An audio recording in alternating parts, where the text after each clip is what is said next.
Well, here's a scary thought. What if you eat nothing for a week? Whoa. Pizza, pasta, fries. How could you possibly give it all up?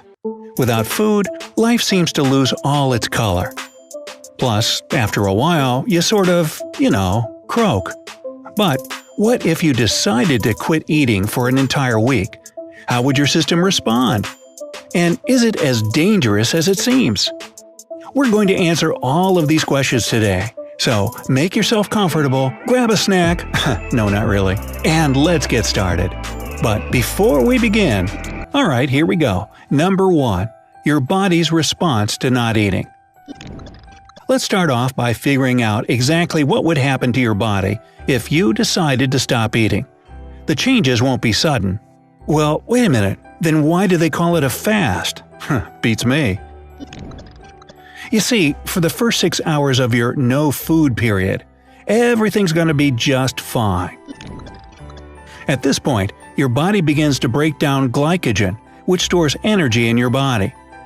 Glycogen is the stored form of glucose. Part of this energy is used to fuel your brain. Other parts are for your muscle tissue and red blood cells. But after 6 hours, this process shuts down as the glycogen stores deplete.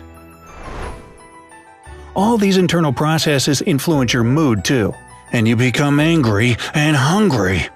True story, right? But it doesn't stop there. After 6 hours, your body enters a new phase called ketosis. To put it simply, your body begins to starve since there's not enough glucose in your blood. The only way for your body to survive is to break down fat for energy.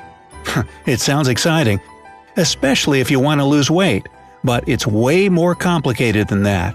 Sure, your fat breaks into fatty acids, but your brain can't use these acids as a fuel. That's why your brain turns to ketone bodies for energy, and this solution works, but only for some time. Ketone bodies obviously can't replace glucose. All this leads to cognitive functioning impairment. After 3 no-food days, your brain goes to another extreme and starts to break down your body's protein. This happens because proteins release amino acids, which can be converted into the glucose your body so desperately needs. Your brain is finally happy, but now it's your body's turn to suffer. It starts to cannibalize itself by destroying muscle mass. Women may experience an additional problem. Their menstrual cycle can pause. In addition, both genders' bone density diminishes and their libido decreases. Definitely not good news, right? After 1 no-food week, your immune system becomes extremely weak because it isn't receiving any vitamins or minerals. It can no longer block the path to your system and say, "You shall not pass" to all diseases and viruses. And this is when it becomes quite scary.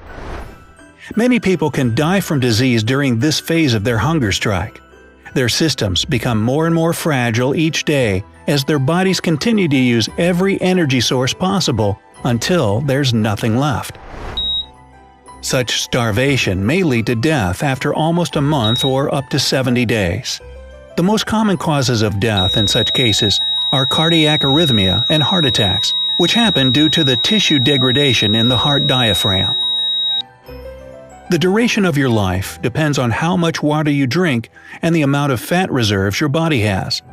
And this is the end of the road for everybody. So the next time you see that sad news footage of refugees and other starving people, well, as Paul Harvey used to say, now you know the rest of the story. Anyway, who would want to even go 7 days without food after knowing all this, right? However, there's another side to this coin. Number 2. Water fasting.